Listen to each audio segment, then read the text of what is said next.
are in Austria for Austria. Philosophically, our engagement is based upon the idea of a digital humanism, that is, a digital transformation that serves the individual, its rights, its needs, and its freedoms. The governance of data, obviously, is an important piece of the puzzle for a human-centered digital transformation. That having said, immediately hand over now to our distinguished moderator, Professor Gioia, who most of you know very well. I thank you. Thank you, Excellency. Very much welcome to this breakfast.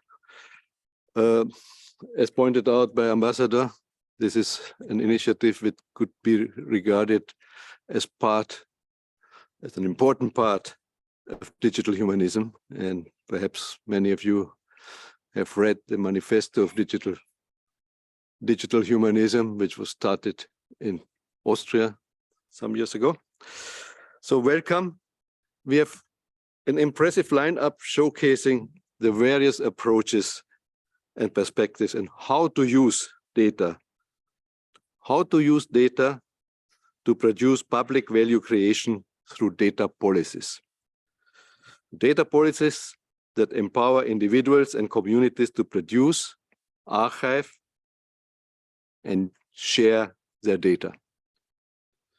We considered it very appropriate to organize this event back to back with the CSTD, our Commission on Science and Technology for Development, which has a long tradition of inclusive and open discussions. What we want is, we want to hear many diverse voices today that share, as we believe, a joint vision. A joint vision in order to make this conversation as interactive and inclusive as possible. We will ask our speakers to react to other speakers' interventions as much as possible when responding to the specific questions that I will raise them. The original idea is to have something like an intellectual speed dating. So we react on the comments of the last speaker. So I want to pass the floor now to Professor Matthias Kettemann for a short, punchy framing of the issue to kickstart the discussion. Professor Kettemann is very well-known expert. He is professor at the University of Innsbruck from the Department of Legal Theory and Future of Law. Professor Kettemann, the floor is yours. A wonderful good morning. Bonjour, enchanté. I'm very happy to be here with you today.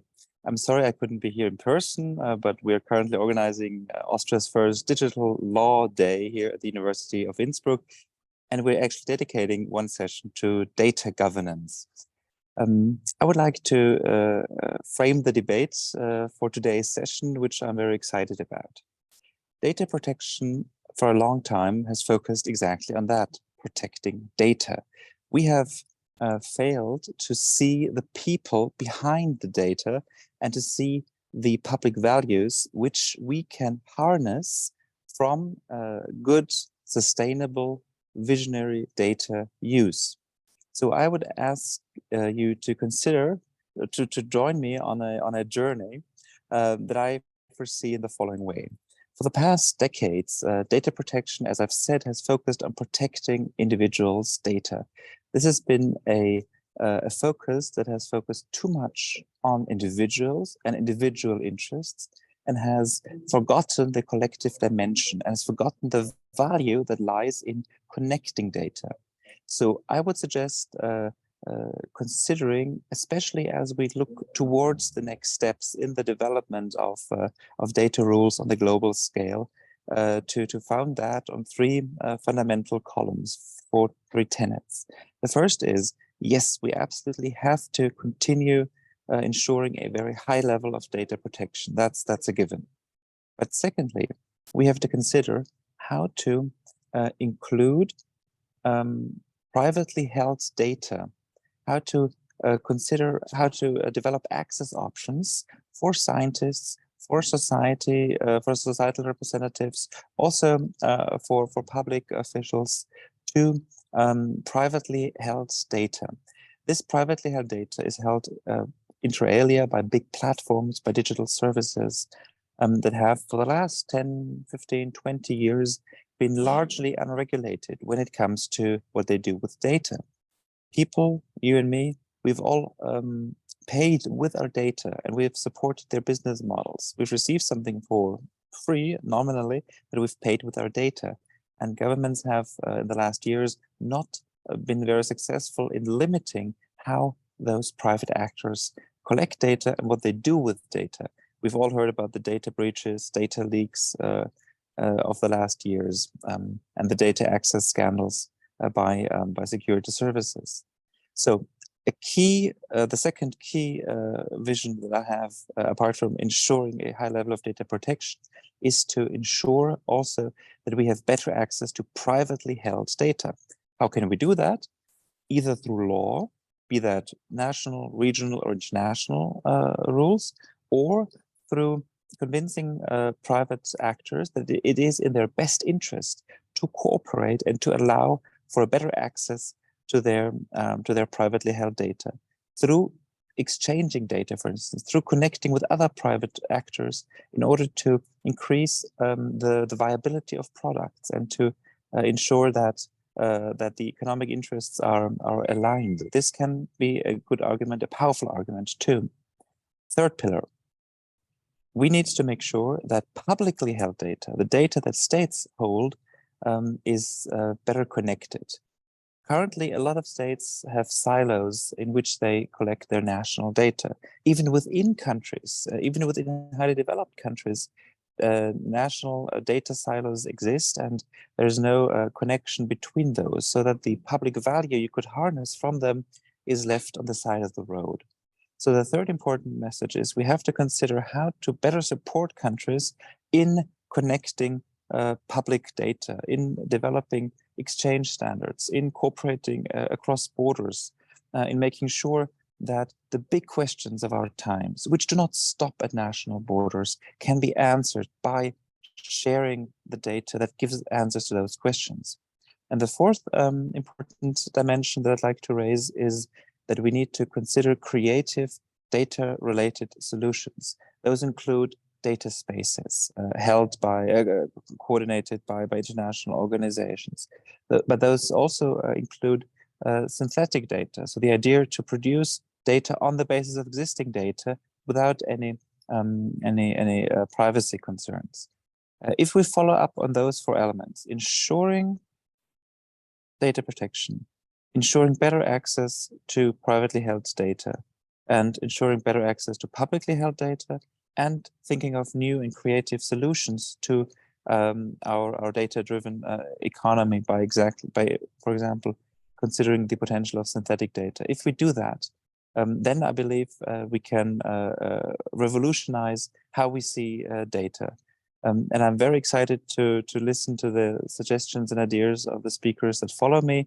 And I'm sure that we'll be able to provide a vision for this CSDT meeting and can develop a data conception, a vision of data as something which we can use to answer some of the most pressing issues of today.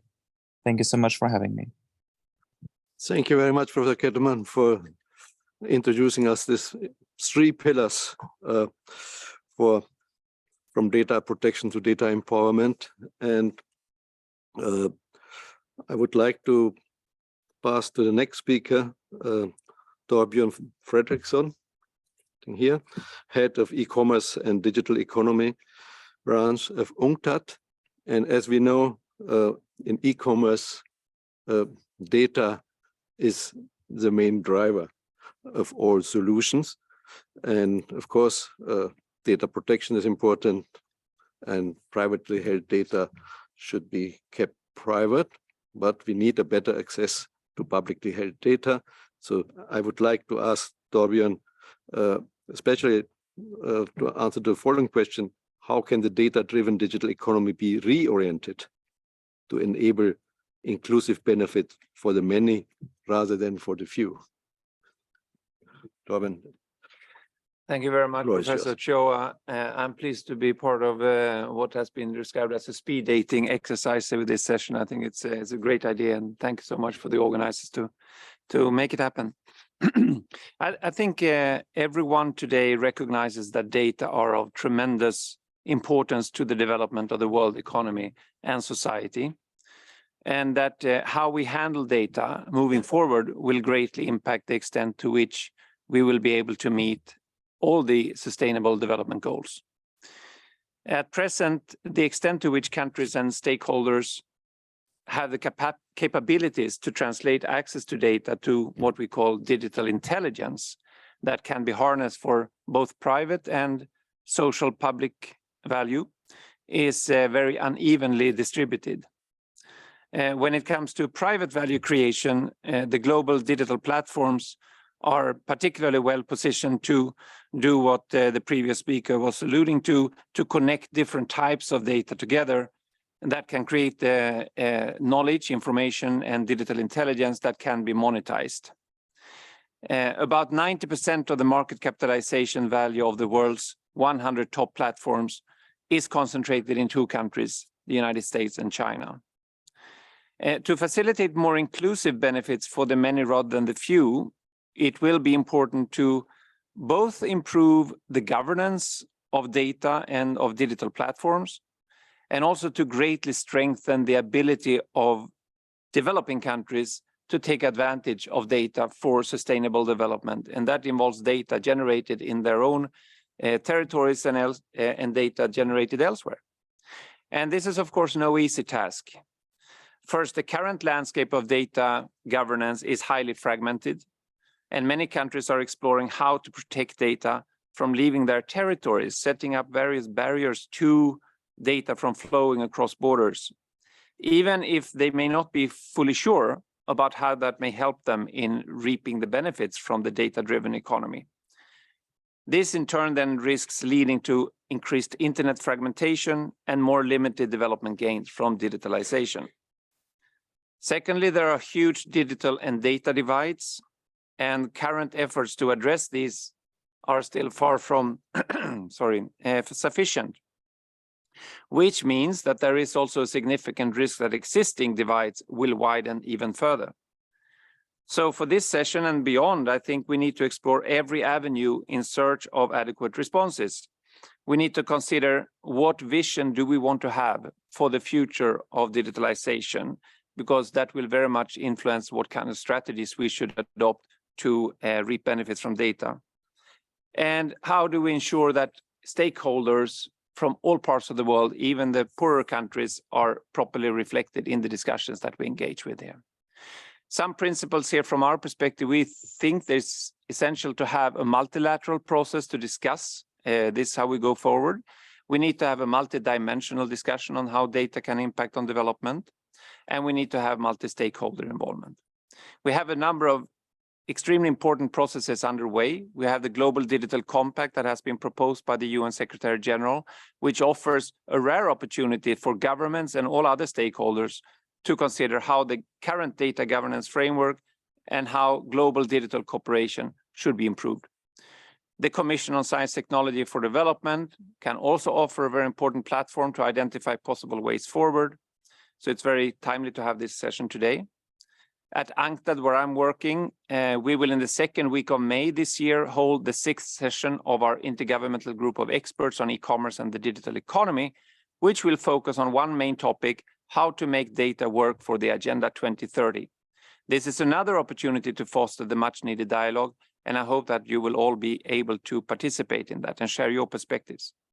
And at the end of this year, the UNCTAD e-week will convene here in Geneva to discuss over 5 days how we can together shape the future of the digital economy. These are examples, and there are many other processes and platforms that will hopefully enable us to have more answers when world leaders meet in September 2024 for the Summit of the Future. So I'll leave it at that for the time being, and thank you so much again. Thank you very much, Torbjörn Fredriksson, especially for pointing out the importance to create a vision of digitalization, which means also to overcome to the data divide. And this needs, as I understand you correctly, a governance of data generated to enable cross-border economies for fulfilling the SDGs. And the important word is governance, which was also part of our discussion prior constructing this breakfast. So now I'm delighted to ask Marielza Oliveira, the Director for Digital Inclusion Policies and Transformation from UNESCO, to give us some share on UNESCO's views on open data and digital inclusion, and perhaps to answer the question, how is data empowerment tied to digital inclusion? As we heard before, it is data divide, digital divide means also data divide. The floor is yours, Marielza Oliveira. Thank you, Professor Cho. And indeed, UNESCO really believes that data empowerment and digital inclusion go hand in hand, because we know that as digital ecosystems are transformed by emerging technologies such as artificial intelligence, which are enabled and powered by data, digital inclusion is becoming a matter of how people's data are collected, are labeled, are used, are shared. And just to echo Matthias' primary remarks, the key is to see the people behind the data. For example, so when we talk about not being adequately represented in big data sets, the result of that is biased algorithms and systems that misrepresent, discriminate, and harm women, ethnic minorities, indigenous peoples, persons with disabilities, the elderly, and other groups that are not quite as prevalent in data sets. Or then the systems that are inaccessible because they do not encompass the languages or the features that these groups actually need in order to operate them. So in that context, it's really crucial that people and communities have access to and control over their data if they are to fully benefit from digital transformation. And we know that data is increasing exponentially. 45 zettabytes of data in 2019, projected 175 zettabytes of data by 2025, and over 25 billion connected devices by the end of this year. So of course, UNESCO member states have really, expressed a concern and an interest in a need for tools to improve digital cooperation, particularly in regards to data.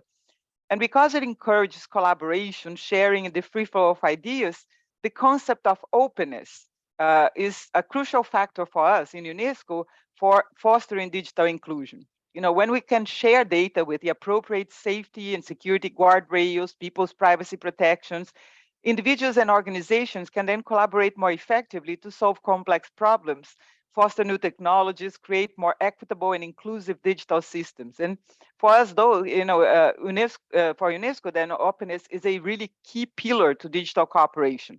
But like I said, it has to have guardrails. This is why we have engaged with a number of experts to draft guidelines for open data that we call Open Data What Now?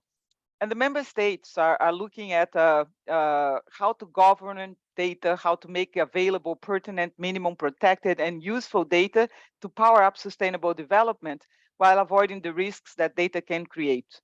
And good data is actually becoming more and more necessary to improving the efficiency and decision-making of governments, of private sector, of the stakeholders. And when citizens, small businesses, researchers, communities, and others have access to it, they can actually contribute to co-creation of digital goods, conduct their own analytics to benefit informed decision-making, participate more fully in digital commons. That's the very concept of inclusion. But however, when data is put at the disposal of individuals and communities, for us, it's really important, it's critical that they actually have the necessary skills in order to govern and collect, label, use, protect, interpret, and share data as well. So for us, we center our work a lot of on initiatives that not only establish standards for openness of data, but also on data empowerment that includes the issues of digital data literacy skills, so that people can really harness the power of data while protecting themselves and their communities. And for us, this also includes the issue of data ownership. For us, a requirement for digital inclusion, because individuals and communities really have the power to control their personal data, when they have that kind of ownership over it. And data empowerment can also assist people in understanding their rights, in taking actions to protect their personal information, and even better, to decide on whether to give informed consent regarding collection and use of their data. And one final point I wanted to make is the importance of multi-stakeholder participation in data-driven activities, such as e-commerce, online learning, and others. Because if we enable stakeholders to take part in data-driven activities, we really promote digital inclusion, as it gives the rights holders the means to influence how these systems affect their lives. And with other emerging technologies that are coming to the forefront pretty soon, such as 5G networks, quantum computing, and others, it's really essential that we work together to ensure that data governance is driven by digital inclusion, by multi-stakeholder engagement, and that's how we enable digital revolution and digital transformation. So I'll stop here, and we can talk more about these issues. Thank you. Thank you very much for your insights and the importance of open data. And especially I have to mention here also the fair and care principles by UNESCO, which is very important, I think, also for indigenous people. So then I want to pass the floor to Clara Neppel, Senior Director of IEEE Europe, to share with us her views. As you know, IEEE is, I think, the world's largest technical professional organization with some 400,000 members. When I have a look at the university, I don't know if there even one person who is not member of IEEE, either as a student member or as a full member. So my question to Clara is, do we need common standards to exchange data better? And is data sharing a tech or a policy question? And perhaps also some remarks on issues of governance and data empowerment as put on the table by UNESCO. Please, Clara. Thank you. Thank you for the invitation and the kind words. So as you mentioned, we are the world's largest technical association, and we are also a standard setting organization. So we are all using here the Wi-Fi. That's one of the standards that we are developing. And to your question, I would like to start, I think it's a very important one. Is it a political or a technical question, data sharing? I would say it is both. Of course, because it was mentioned before that data relates to people. So I think that once we are discussing about people, we need fair democratic processes in order to set up the social contract that we want to have when we share data. And the social contract is relates, of course, to the obligations when you are engaged in data sharing, and also the rights that you get with it. And I think it was already mentioned that for that we need a multi-stakeholder approach. We need to have a political dimension, we need to have a social dimension, increasingly an environmental dimension, and of course technologies should be also part of the discussion to see of what is feasible, what is implementable. When it comes to the obligations and the conditions, it was already mentioned we need to devise what will be the avenue of data ownership, IP. We said that we already have to say what are the requirements in order to do data sharing, such as data privacy, maybe also some requirements relating to the organizations who are going to use the data. Maybe there are some requirements imposed in terms of internal data governance in order to be able to access certain data. So I think that the nature of the data will also be looked at in a differentiated manner. If we are sharing scientific data that we are doing now in IEEE, probably we don't have any restrictions. We want that to be as easily available as possible. But if it comes to personal data, then we have another situation. Then when it comes to the obligations, so I think if we could take, for instance, the example of health data, and we permit, let's say, that personal data is processed by certain organizations, then I think that there is a certain, in terms of the social contract, to discuss what we get in return. So some of this can be on the individual level, of course, that patients get better diagnostics and prevention. But we also can think of a much bigger level. Maybe we need this data, the aggregated data and the insights, in order to devise a better public health policy. Maybe we need then to integrate this data with other data, for instance, to analyze the impact of, for instance, climate change on health issues, and that in order to devise better public urban planning. So these are all things that we have to devise, let's say, on a more a comprehensive level. And when it comes then to the technical level, that's of course an important part as well, because the technology is there to implement these requirements, which are set up by these multi-stakeholder approaches. And here we have, of course, a lot of dimensions. It was already mentioned: interoperability, the quality of data, retrievability of data, the privacy, implementing privacy, implementing the quality of synthetic data that was also mentioned. And I think a lot of there is also a consensus. So if we are talking about the quality of synthetic data, that's also something that we have to devise relating to the context. We have, what is a right quality, for instance, of data for medicine or for in mobility. So all this can be done also by standards. So by standards are, by definition, consensus setting instruments. And in IEEE, we already have passed, let's say, from just technical standards like the Wi-Fi to social technical standards, setting up how to implement privacy measures, how to implement accuracy and accountability, and so on.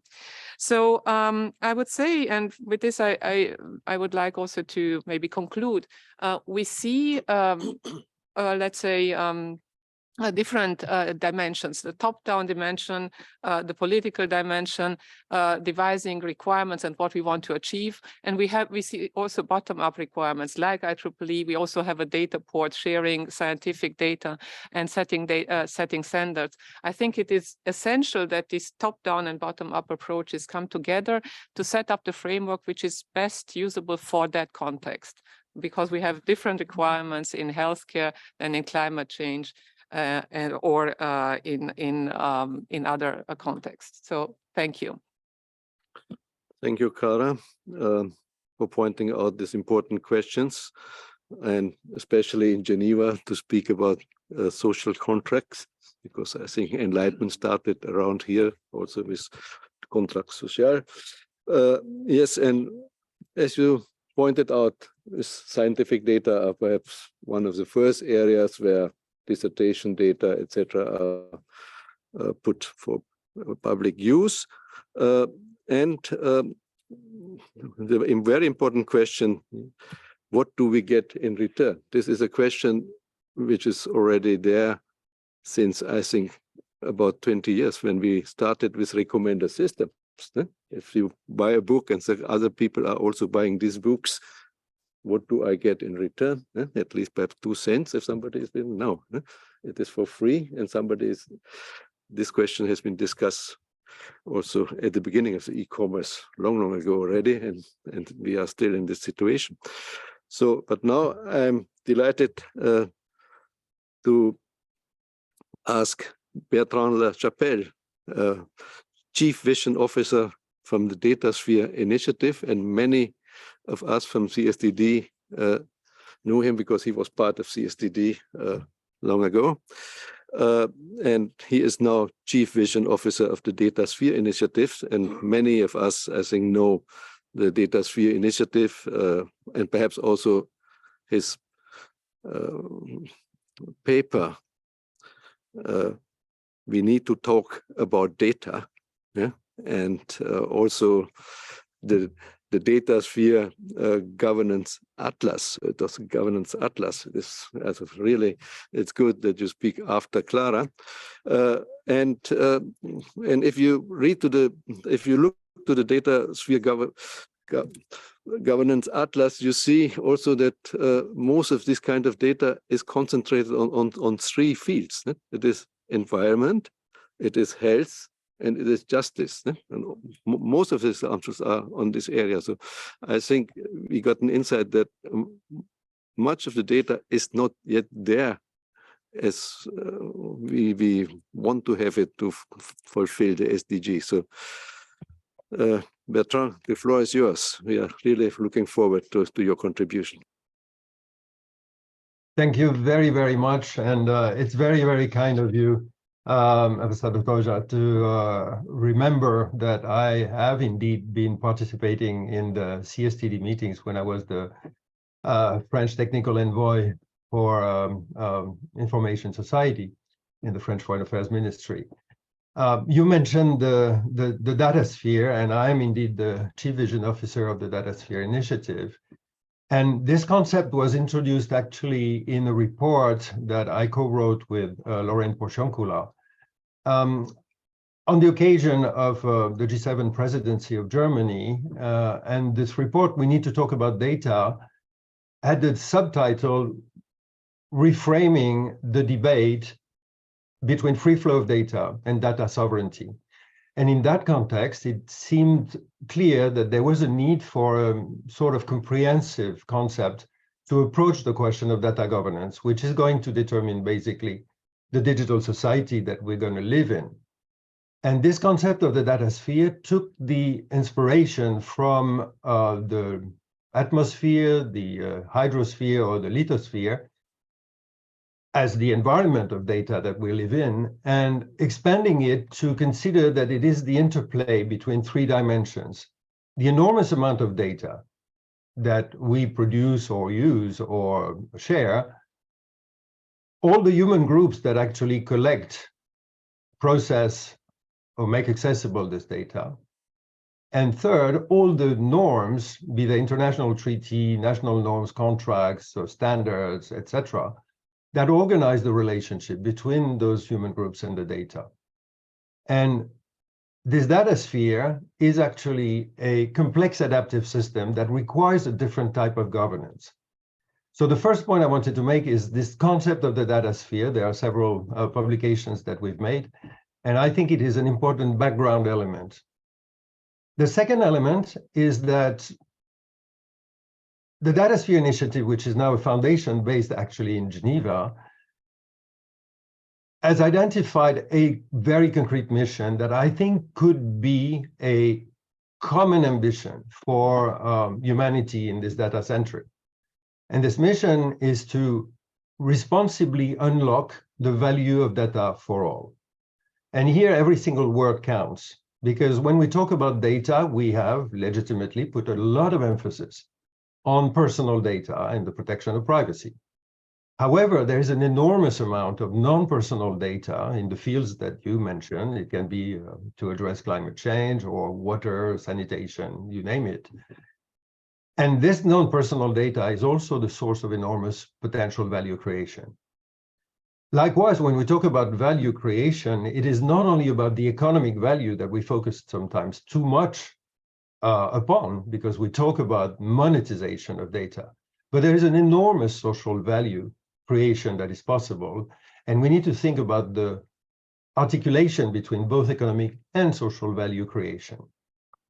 Importantly, the way to create this value is to actually make data more accessible in a way that is responsible. So there is a sort of medium zone that we need to expand between too many restrictions put on data for various reasons. Some are good and some are not that good. And that prevents the creation of value. And on the other extreme, not enough protections that lead to a certain number of challenges, data leaks, privacy, etc. And so in between, the way to responsibly unlock the value of data for all, there is an element which is the equity in the distribution of this value and the counterbalancing of some of the inequalities that have been developing recently in the data environment.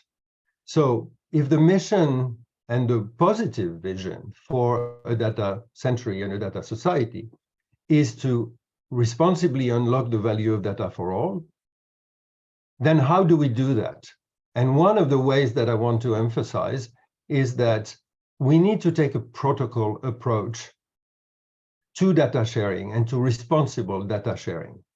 And this protocol approach can be based rapidly on three elements. One is to include the availability of data from public and private actors in a broader manner as part of what is now labeled ESG. And we can think about an approach that includes the notion of DESG, data and ESG. The second level is when you have data communities that want to share data among themselves, they need to have an easier way to develop the governance of their data communities. And this is why we're working on the concept of modular charters for data communities in order to lower the transaction costs for actors who want to responsibly share data among themselves. And finally, when such data communities are being set up, there is an important aspect, which is how do they communicate with each other? How do they establish the licensing rules or the access to APIs for the sharing of data between data communities? So in a nutshell, the concept of the data sphere is something that is a holistic approach to data governance, a systems approach to data governance. We should probably adhere to a global mission, which is to responsibly unlock the value of data for all, and to do this taking inspiration from what has been done for the internet and the World Wide Web, i.e. to develop a protocol for responsible data sharing that will allow heterogeneous data communities to basically share data in an interoperable manner. And I could not agree more with what was mentioned by Clara Neppel before me. The key challenge is to make the interface between the technical and the policy layers better, because there are fundamental technologies that are emerging. And I'm not only talking about AI, I'm talking about homomorphic encryption or federated learning, for instance, and synthetic data that can develop new ways to share data in a way that is responsible. And so thank you for the invitation. And I'm extremely happy that we have the opportunity to discuss this. Thank you, Bertrand, for giving us insights to a protocol approach for data sharing, leading to data for all, and to manage the two extremes of too many restrictions and the lack of privacy. Okay, our next speaker is Alison Gilward, co-chair of the Data Governance Working Group of the Global Partnership on Artificial Intelligence, you know, all the GPAI. And I'm very happy to have Alison Gilward with us. As you know, she's also professor at the University of Cape Town. And Alison, in this context, also co-leads the working group on data governance of the GPAI, championing the idea of data justice. And I would like to put to you the following question. If you look to the latest GPAI's policy brief on data justice, please let us know your view of, first, data become the site of injustice, and how can data justice be put into practice? So these two antipodes. Another question relates to how can AI be leveraged to get more from data to be put to socio-economic public value creation, especially in the majority of world countries, which is still the real problem. So, Alison, the floor is yours.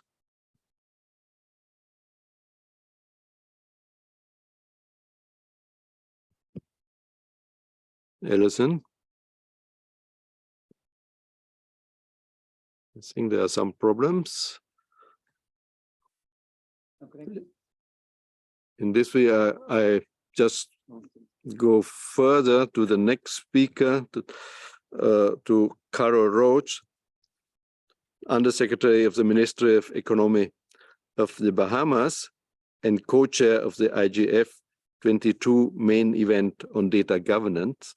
And for her, I have the question is, what role can existing internet governance process play, especially the role of IGF when it comes to sustainable data governance in the common interest? Excellency, the floor is yours. Good morning, everybody.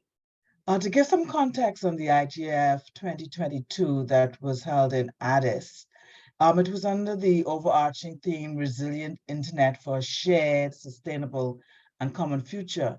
The multi-stakeholder community felt strongly that the thematic structure be closely aligned to its interest and the issues proposed to be tackled in the upcoming Global Digital Compact, or the GDC.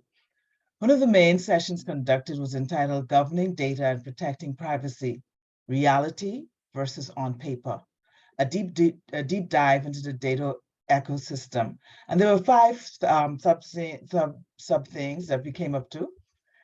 Technologies as the perspective of people and data, privacy and protection, a multi-stakeholder perspective. We've been hearing this multi-stakeholder approach from the previous speakers.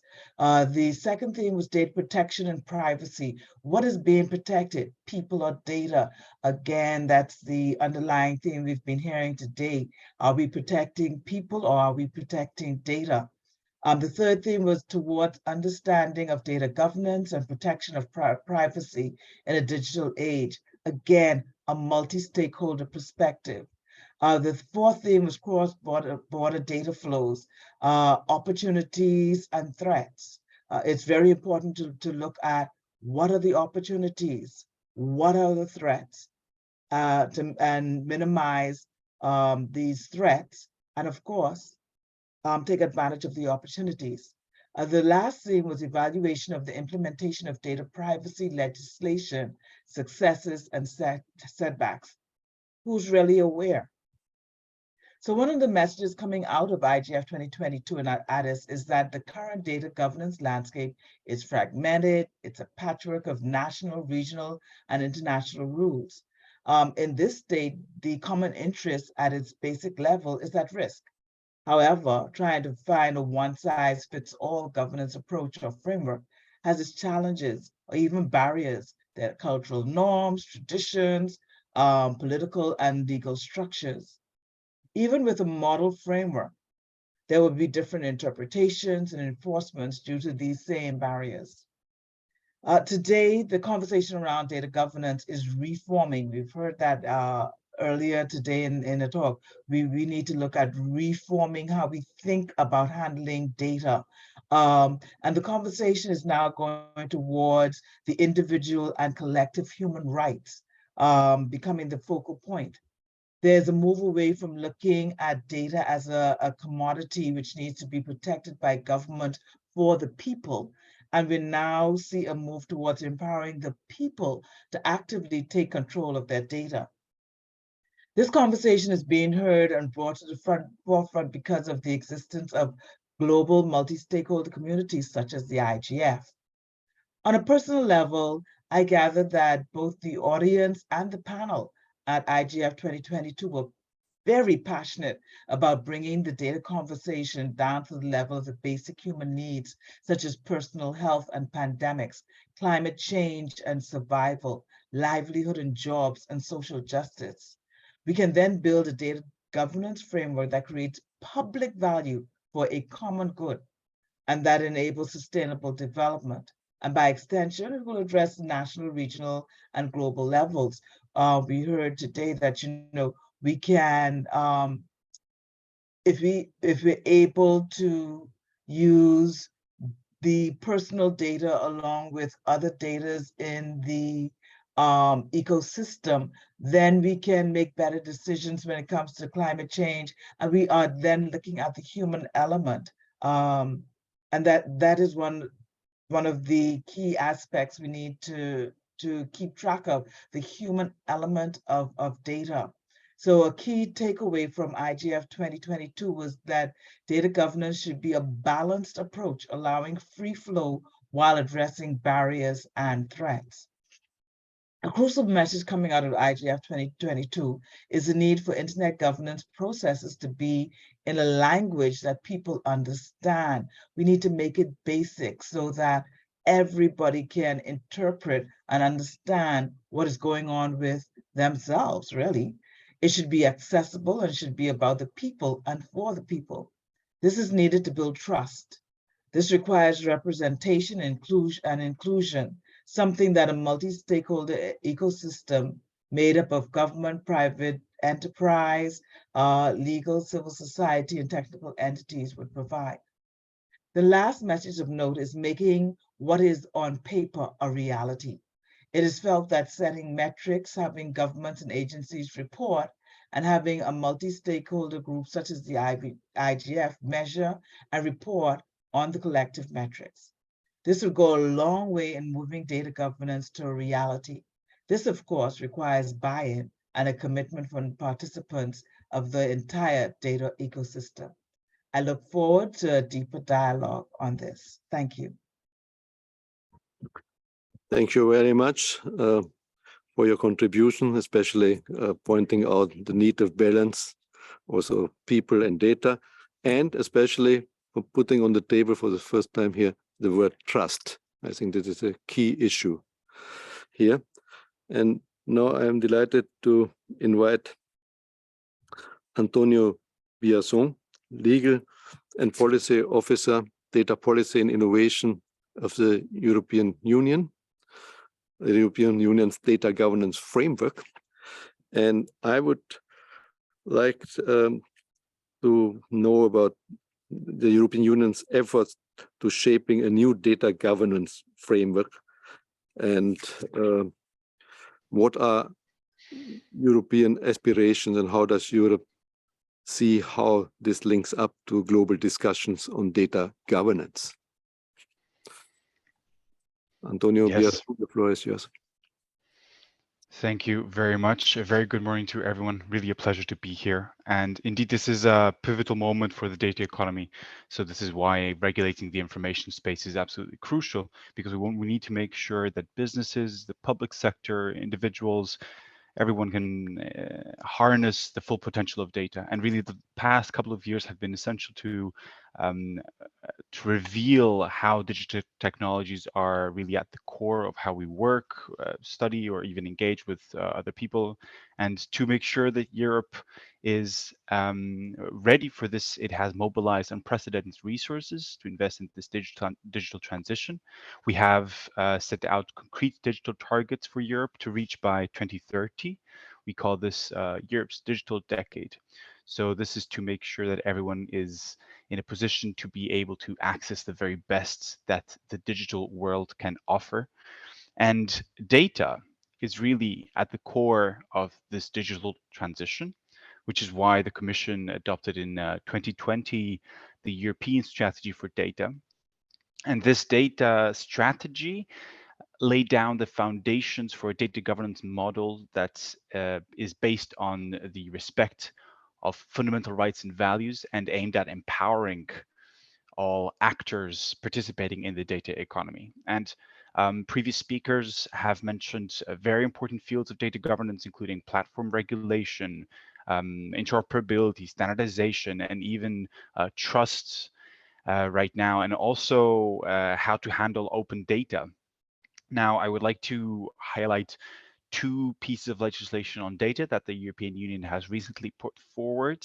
This is the Data Governance Act and the Data Act, which make a major contribution to increasing indeed trust, and by setting clear rules on what is fair in terms of who gets access and value from data. So first and foremost, the Data Governance Act, which sets up an enabling legislative framework for the development of common European data spaces by increasing trust in data sharing mechanisms, specifically voluntary data sharing mechanisms. And this is by regulating entities such as neutral data intermediaries and data altruism organizations, really to make sure that more data is available to fill up the common European data spaces. And then we can think also about the Data Act proposal, currently under negotiation by the co-legislators here in the European Union. And this aims at ensuring that we have a data economy where the value of data is allocated in a fair way. So really the aim is to make sure that usage rights over data are clear to individuals and businesses in the public sector. And ultimately these individuals and businesses should remain in control of the data that they co-generate. But we also strive very hard to make sure that we preserve the incentives to invest in data generation. So really the vision for the EU's digital economy in a grander scale goes hand in hand with our international commitments and partnerships. And that is why our approach to international data flows is about being open but assertive in such a way that we want to make sure that data flows not only increase, but they are done in a responsible and sustainable manner. So this is really about making sure it's clear that the EU is open to working and collaborating with everyone as long as fundamental rights are respected. And we want data to be able to flow internationally, and we want to keep our market as open as possible while also being vigilant to protect and secure the data of EU citizens and businesses. However, we all know that legislation is not enough by itself. This is also why the European strategy for data consists of both legislative and non-legislative measures, such as funding measures to build the European data economy, including with regards to infrastructure, to developing the common European data spaces, and also in investing in digital skills.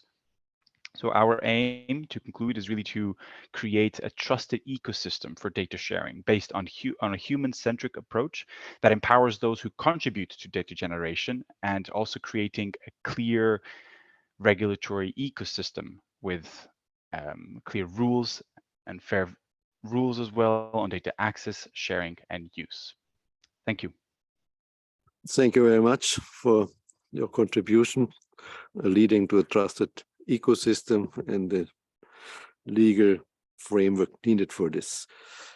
We can now take a few questions or interventions from the floor before I pass over to Ambassador Schneider from Switzerland for a wrap-up of the event. Are there some contributions from the floor or from the internet? No? Oh, the India, please. I have to point out that India is one of our hosts, of course.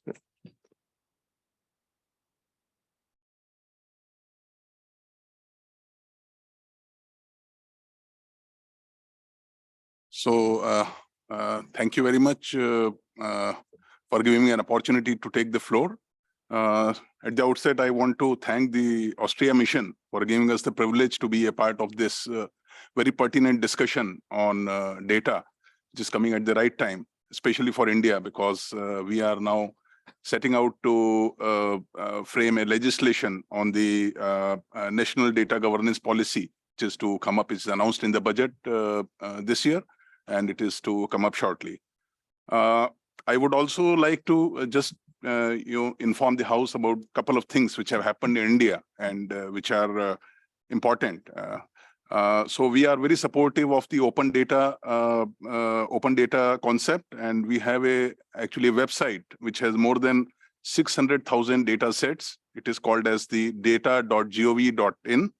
And it is being made use extensively for promoting innovations in India. Professor Ketterman, in his opening remark, referred to interoperability of the data. and sharing of data as one of the drivers of innovation. So in this, I would like to tell that we have a integrated app called as UMANG. It is called as Umang. In Hindi, it's a word in our language, which stands for Unified Mobile Application for New Age Governance. It is available in 13 languages, and it integrates data set for more than 1,000 government services. Because the data actually resides in the state governments. We are a federal country, so it resides in different locations, and this app is actually able to pull the data and provide the government services to the citizens. It's hugely popular in India, and it's especially because you can have just one app on your mobile, and it gives you access to more than 1,000 services simply by the integration of data. So, as I said, the National Data Governance Policy is also in the works. We already have a policy for data protection, but this particular policy will provide for anonymized sharing of non-personal data, which will really promote innovation. And we already have a digital public infrastructure policy already in place, by which we are trying to make public goods available through promoting digital infra. Aadhaar is, of course, one of our very important data sets, which is the national identity. And the beauty of this this data set is that it doesn't share any data with anyone. It just gives you an answer for confirming your identity. It just gives an answer yes or no. The data keeps on. It's very safe and secure. And it has more than 1.4 billion data sets of the citizens of India. So once again, I want to thank. It's been very informative sessions, such a galaxy of the knowledgeable persons in this field. I want to thank you. Thank you. Thank you very much, especially knowing that you have the presidency of G20, and I very much hope that G20 will deal with these important issues, and having also India in some way as a role model in this area. Yes. So I think Israel is our next speaker. Thank you very much for this opportunity, and thank you to the panel and the speakers for this conversation. I'm actually a faculty member at the Hebrew University of Jerusalem, where I study issues of governance in this current age, information technology. And I have to say, first of all, that I'm really kind of encouraged hearing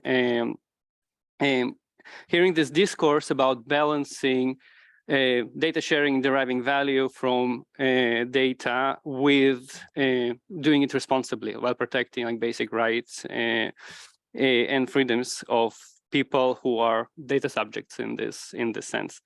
So I think this is great. So with that, I would like to kind of raise this kind of question of power imbalance, because in a number of interventions, I heard this emphasis on placing the responsibility for actually protecting the privacy of people who are generating the data on the people.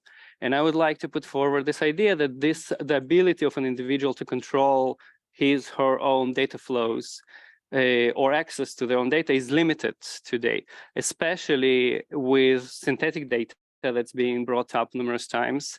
And this is something that we need to kind of think about. So I agree that empowering people and like kind of promoting digital data literacy is important, but I wonder whether we're not placing too much responsibility with individuals in this particular framing. And the last point is what I'm hearing like across the panel is that when we think about data governance, and especially like kind of preserving the value that can be generated through sharing and connecting data with doing it responsibly. So we're hearing about this interaction between policy, technology design, and use. And here, I would like to encourage everybody involved to actually look to what we already know about how people understand data flows, how they interact with data. And there is a wealth of empirical research out there that would be great to wrap up into these discussions. Thank you. Thank you very much for pointing out the importance of synthetic data, and I think the need of continuing research on this, especially on the issue of protecting privacy out of synthetic, out implications you can get out of synthetic data. Thank you very much. Thank you.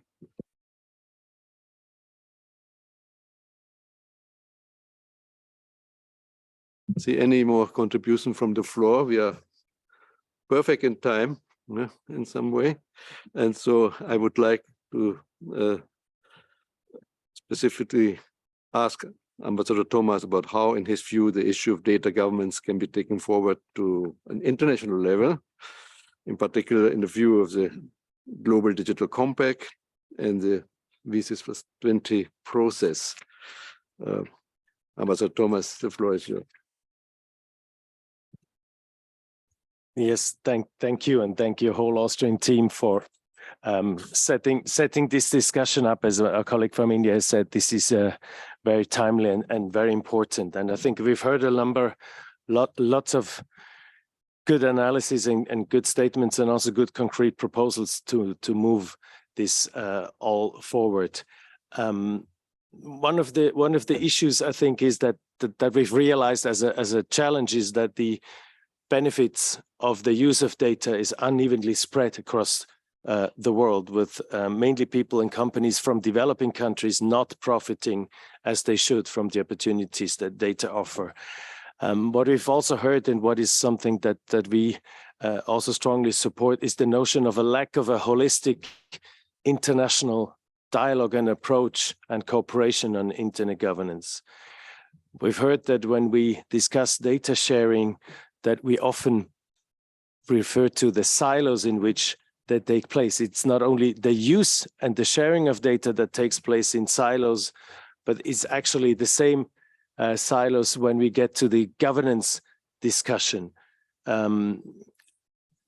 Often data are treated with a sole viewpoint from a trade perspective, for instance, in WTO, largely ignoring social and other aspects there. And then in other areas, we only talk about social aspects of data. And somehow we have not yet managed to bring all of this together. No matter under which angle we discuss data or rules are made, that we have this holistic approach. And I think what I'm hearing from all the contributions is that this is badly needed, because we need, as Carol Roach and others have said, we need to get some balances right here between the free flow of data, between doing whatever you want with data, but also with protecting, but more and more also empowering people, not just to be protected, but actually to actively use and freely use their data in a way that they benefit in their lives from their data. And so I like the expression by Bertrand that we need to responsibly unlock the value of data for the benefit of all. And also what Clara Nepel has said, that we have to bring down the top-down approaches with the bottom-up approaches, because otherwise we'll not get to this holistic view. And so to your question, we do have some processes coming up that I guess we are all more or less familiar with, and there are lots of discussions, not just but also during this week, about the Global Digital Compact, about V6+20, and the role of the IGF and the role of other processes and institutions, and how this all plays together. And it should somehow place together. These processes are complementary, and there are some overlaps, which is fine, because we need more than one way to Rome, as we used to say in Europe, which is fine. But still, at the same time, we should use these processes to advance, to further develop such a holistic thinking that is based on a balanced approach, taking into account different needs, different situations, different cultures, but at the same time promoting the shared values that the UN and we all should support. And I think that the CSTD and UNCTAD in general do have a role to play here. for one reason also, and it has been referred to as something important also by many people, we need an inclusive multi-stakeholder dialogue in order to find these right balances that have been mentioned. If it's just governments, we do not think that we'll actually be able to get the balance right. And the CSTD, of course, as we all know, has a long multi-stakeholder tradition that we can build upon, and it has an existing mandate for the WSIS follow-up process. And so the CSTD can be one of the venues that can organize discussions in a flexible and inclusive way. It can create a safe space for an open and transparent dialogue between stakeholders about how to advance us cooperating with regard to coming to such a holistic vision. And of course, the Global Digital Compact is an opportunity to establish a number of guiding principles on a higher level, I would say. And we do sincerely hope that also the Global Digital Compact process will be inclusive and take into account the views from all stakeholders and will not just be limited to governmental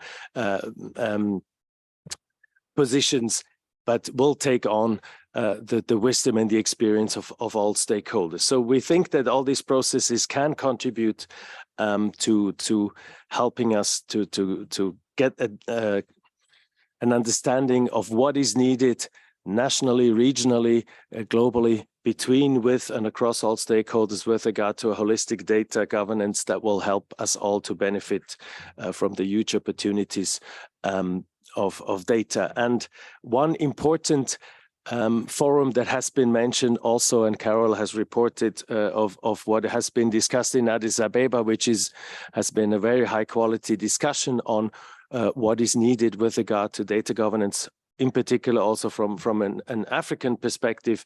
I'm talking about the IGF, of course, which is a very, very important venue for creating momentum, for catalyzing experience into ideas for potential solutions. So we really also think that the messages of the IGF should be looked at very closely, should be taken into account by all the other processes so that we can come up with something there. And just to conclude, it has also been mentioned, basically also there, we normally, too many times we discuss data or we discuss AI, but not necessarily together. But we all know that, of course, without data, you cannot do much with algorithms, and without algorithms, you cannot do really much with data. So we do think that these two things need to be clearly linked. And we also would like to refer to the fact that the IGF has created a policy network on artificial intelligence that is also one source of finding ways, finding inspiration to get this, bring all of this together, also to connect the silos between data and AI. Thank you very much.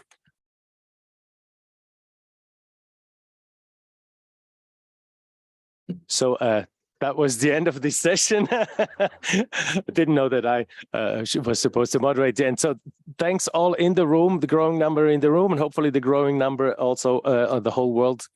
Thanks very much. And this is to be continued wherever, whenever. Thank you very much. Enjoy your day.